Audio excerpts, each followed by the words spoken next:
invasivos durante a gestação, como amniocentese. Vamos também, como no HIV, evitar o trabalho de parto prolongado, onde o sangue da mãe e do filho se aproxima.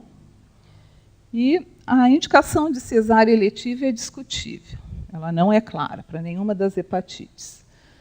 Então, a importância dessa mulher ter esse diagnóstico é para que a gente chegue a zero da transmissão para os bebês. Como é que a gente vai fazer isso? Vai vaciná-lo precocemente na maternidade e vai procurar que essas vacinas sejam em tempo, vai conferir, depois da terceira dose de vacinação para hepatite B, se esse bebê fez anticorpo. Algumas vezes a gente precisa repetir o esquema vacinal. E vai protegê-lo com a imunoglobulina específica para a hepatite B, que são anticorpos que vão neutralizar todo o vírus que esse bebê entrar em contato durante os primeiros 3 meses de vida, que é o tempo para ele mesmo desenvolver a imunidade. Então, a importância dessa triagem no pré-natal. E, às vezes, a gente vê os obstetras no pré-natal solicitarem o anti-HBs. O anti-HBs é o anticorpo de proteção. E, então, é muito importante que se peça o HBs, que é o vírus, certo? Até porque quem tem o vírus é anti-HBs não reagente. Então, dá uma falsa segurança. A amamentação está liberada para esses bebês.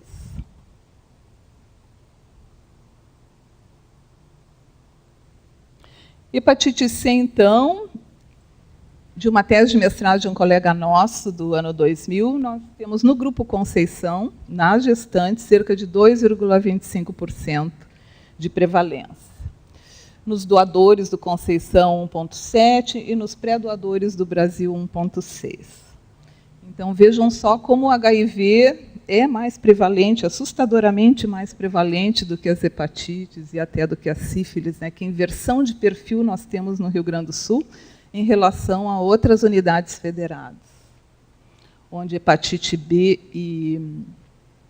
e sífilis são muito mais prevalentes.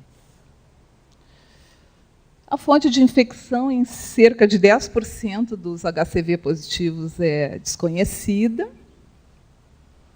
A transmissão vertical é muito baixa. Quando há a coinfecção HIV-HCV, ela aumenta. Né? A presença do HIV facilita a transmissão vertical da hepatite C para os bebês. E no grupo hospitalar Conceição, dessa mesma tese do ano 2000, nós vimos 5,5% de transmissão vertical e 36% quando a mulher também tinha o HIV.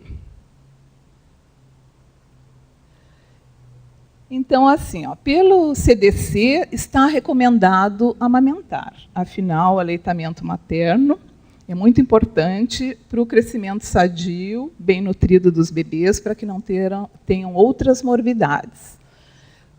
Só que não é um aleitamento simples. Essa mulher deve ser orientada de que, se a sua mama sangrar, tiver fissuras, ela vai interromper o aleitamento. Então, ela tem que ter uma excelente orientação sobre o aleitamento. Eu nunca vi hepatite C transmitida por aleitamento, mas o pessoal do Clínicas, da Gastro, já viu muito. Eu somente vi hepatite C em bebês infectados pelo HIV junto. Né? Eu acho que, ao longo desses 10 anos, eu devo ter uns 6 ou 7 bebês, né, que estão em acompanhamento pela Gastro do Conceição. Mas, então, dessas mulheres que aleitam, até 2 anos atrás, eu acompanhava na unidade do FEME, na exposição ao HCV, e sífilis, e tóxico, e tudo. Então, realmente, eu não via. Como é que a gente tria o bebê? A gente tria o anticorpo anti-HCV, como falei, todos os anticorpos passam passivamente para o bebê. Ele vai ficar negativo ao redor de 1 ano de idade. Então, a gente solicita o PCR para hepatite C, que é a pesquisa direta do vírus. Uma pessoa pode ter o anticorpo e ter excretado o vírus, ser PCR negativo. Pode acontecer. E, se esse PCR for detectável, então, esse bebê está infectado por hepatite C. A norma é ter 2, pelo menos um com mais de 6 meses de vida. e o anticorpo vai ficar negativo ao redor de 1 ano de idade. Então, acompanhamos esses bebês somente expostos à hepatite C, até ele ficar negativo do anticorpo, já tendo PCR, que é o DNA viral negativo. Parece que não há associação com a via de parto, e nem com aleitamento, então. Não há uma droga que a gente possa fornecer para a mulher durante o trabalho de parto ou nascimento para a proteção desse bebê. Não é necessário não amamentar nem evitar a gravidez. E não é necessário determinar de que forma o bebê deve nascer, certo? Todos os filhos da mãe com hepatite C, ou seja, HCV positiva com PCR para hepatite C positivo, devem ser triados por anticorpo, anti-HCV, se tiverem mais de 1 ano de idade.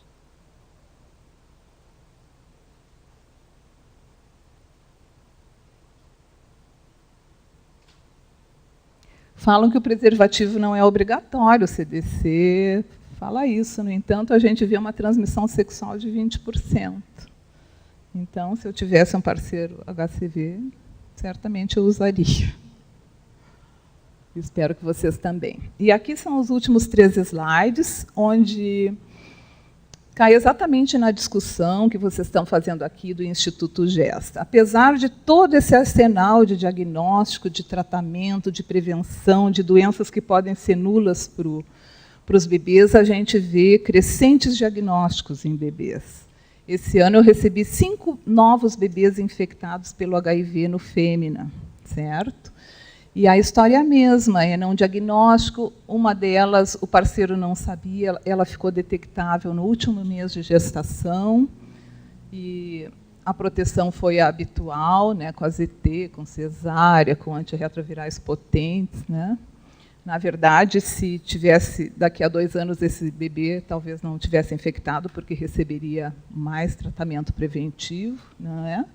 Então, esse cenário ele precisa desaparecer. Uma parte pela triagem do parceiro e outra aumentando a cobertura e a qualidade do pré-natal com as ações integradas que vocês têm discutido aqui, ampliando o diagnóstico laboratorial dessas infecções, HIV, sífilis, hepatites durante o pré-natal.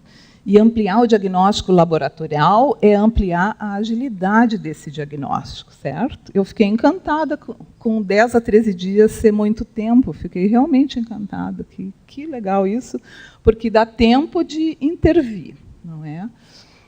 E a incorporação de ofertas de teste rápido na admissão para o parto, até a rede básica está triando de forma adequada, rápida e breve, e podendo não só fazer o diagnóstico, mas como a intervenção, que é o mais importante, nós vamos continuar usando testes rápidos e todos aqueles exames nas maternidades, gastando com um monte de coisa, porque ainda não vamos tê-las triadas, né?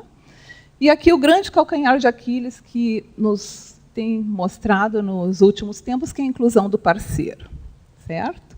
Por quê? Porque a gente quer interromper durante a gestação a transmissão sexual dessas patologias, dessas doenças sexualmente transmissíveis.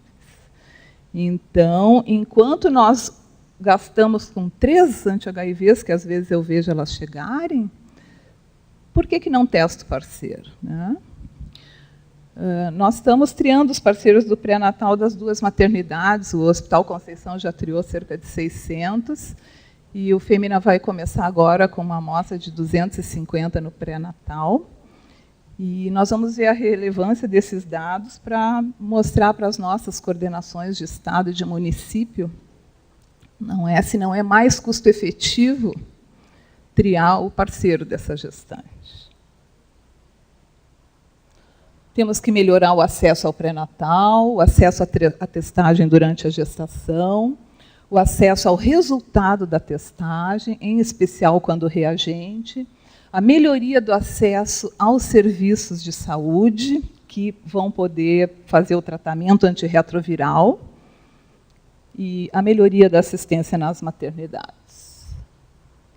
Essa é uma mãe nossa lá daquela época que era só ZT. Esse nenê deve estar com uns 14 anos, 10 anos, não infectado pelo HIV. Ela autorizou essa fotografia.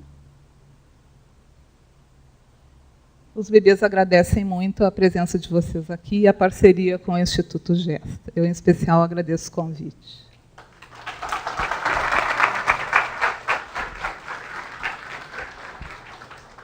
Bom, alguém quer fazer alguma pergunta sobre os temas expostos? Eu teria uma pergunta. Não foi colocado aqui, mas nós temos uma dúvida que recorrentemente aparece. Uma das triagens que nós fazemos é clamídia. E lá nas próprias gestantes e os sistemas não dão uma importância para a clamídia que nos parece que deveria ser dada. Eu gostaria da sua opinião sobre... Então, nós temos dificuldade, nós fazemos a triagem da clamídia, sempre se pede recoleta para captura híbrida, secreção. E os tubos vão e não voltam, não voltam, as gestantes não querem fazer o tratamento. Isso é complicado para conseguir. Diferente do HIV, que a gente diz que está com HIV, no outro dia está aqui a recoleta. A clamídia vai ficando. Eu gostaria que a senhora falasse um pouco sobre a transmissão vertical e o que leva isso aos bebês. Há várias situações que ainda não estão sendo consideradas importantes, custo-efetivas para a triagem das gestantes. Uma delas é a clamídia. O bebê realmente ele pode adoecer, é uma doença que vai acontecer com o bebê já em casa, na 3ª semana de vida. E certo que é importante. Eu não sei qual é a prevalência nas gestantes e a transmissão vertical. Eu não conheço esse dado. Mas tanto a clamídia quanto a HTLV são bastante importantes. A listéria também, que dá uma doença grave neonatal. Então, nós temos outros patógenos para evoluir futuramente na triagem da gestante. Certo? Instituto Gesta. Pesquisa e diagnóstico em saúde.